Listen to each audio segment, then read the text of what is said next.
عسى الله أن يجعل بينكم وبين الذين عاديتم منهم مودة والله قدير والله غفور رحيم.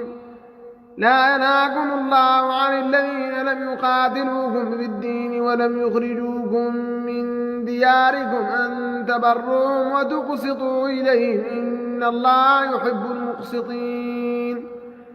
إنما ينهاكم الله عن الذين قاتلوكم في الدين وأخرجوكم من دياركم وظاهروا على إخراجكم أن تولوهم ومن يتولهم فأولئك هم الظالمون.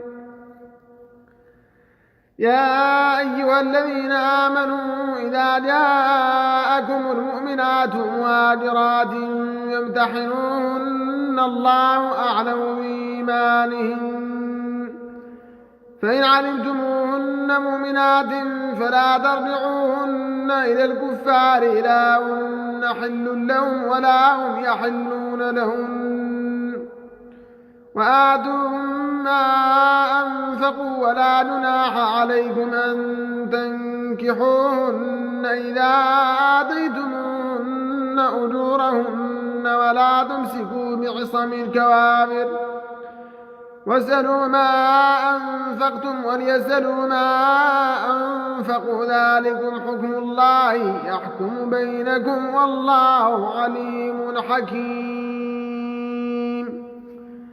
وإن فاتكم شيء من أزواجكم إلى الكفار فعاقبتم فآتوا الذين ذهبت أزواجهم مثل ما أنفقوا واتقوا الله الذي أنتم به مؤمنون.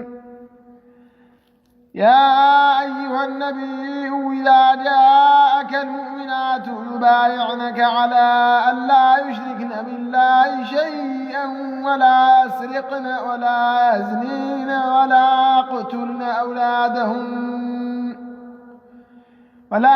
أولادهن ولا يأتين ببهتان يفترينه بين أيديهن وأرجلهن ولا يعصينك في معروف فبايعهن واستغفر لهن الله إن الله غفور رحيم.